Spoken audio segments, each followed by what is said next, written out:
Hi welcome to Crunch Entertainment. Young and talented heroine Ruhani Sharma main లీడ్లో నటించిన latest interesting thriller movie Her. ఈ సినిమా ఎలా ఉందో రివ్యూ చేద్దాం. స్టోరీ లైన్ ఏంటంటే, హైదరాబాద్ అవుట్స్కట్స్లో విశాల్, స్వాతి అనే ఇద్దరు డెడ్ బాడీస్ని ముందుగా పోలీసులు కనుక్కుంటారు. ఇక్కడతోటి స్టోరీ స్టార్ట్ అవుతుంది. అయితే అనుమానాస్పదంగా మిస్టీరియస్గా ఉన్న వారి డెత్ వెనక కారణాలు కనుక్కోవాలని ఒకసారి సస్పెండ్ అయ్యి మళ్ళీ డిపార్ట్మెంట్లోకి వచ్చిన అర్చనా ప్రసాద్ అంటే రుహానీ శర్మకి అప్పగిస్తారు సీనియర్ పోలీస్.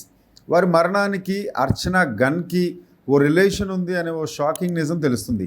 మరి ఇంతకీ వాళ్ళని ఎవరు చంపారు, ఎందుకు చంపారు, ఇందులో అర్చనని ఎవరైనా ఇరికించారా, చివరికి ఏమవుతుంది అనేది స్క్రీన్ ప్లేతో కూర్చోపెట్టాడు డైరెక్టర్ శ్రీధర్ స్వరాగవ. ఇక ఇందులో ప్లస్ పాయింట్స్ ఏంటో చూద్దాం. ఇప్పటివరకు కొన్ని సెటిల్డ్ అండ్ డీసెంట్ రోల్స్ మాత్రమే చేసిన రుహానీ శర్మని ఈ చిత్రంలో కాస్త కొత్తగా చూడొచ్చు.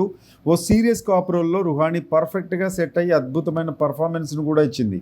ఆమె కేవలం ఓ పక్కింటి అమ్మాయి లాంటి సింపుల్ రోల్స్ మాత్రమే కాకుండా ఇలాంటి సీరియస్ రోల్స్ కూడా చేయగలదు అని ప్రూవ్ చేసేసుకుంది. ఇక ఈ సినిమాలో ఇంటర్వెల్ బ్లాక్ ఓ మంచి హైలైట్ అని చెప్పొచ్చు. అక్కడ రేకెత్తించే ఇంటెన్స్ అట్మాస్ఫియర్ సెకండ్ హాఫ్పై క్యూరియాసిటీని తీసుకొస్తుంది. అలాగే నటుడు జీవన్, చిత్రన్ శ్రీనుల కామెడీ ట్రాక్ కూడా చాలా బాగుంది. మైనస్ పాయింట్స్ కొన్ని ఉన్నాయి. వన్ టైం వాచ్ మూవీ, ఇదే చెప్పాను ఇందాక కూడా. ఈ మధ్యకాలంలో ఆడియన్స్ టేస్ట్ మారింది కదా అని థ్రిల్లర్ జానర్లో చాలా కొత్త సినిమాలు వచ్చేస్తున్నాయి.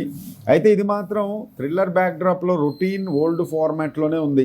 అంటే మెయిన్గా సెకండ్ హాఫ్ వద్ద మాత్రం డిసప్పాయింట్మెంట్ అనే చెప్పాలి. అయితే డైరెక్టర్ మాత్రం తన స్క్రీన్ ప్లేతో ఒక ఇంటెన్సిటీ క్రియేట్ చేసి 2.5 గంటల పాటు ప్రేక్షకుల్ని కదలకుండా చూడడంలో సక్సెస్ అయ్యాడు. So it's a one time watch movie.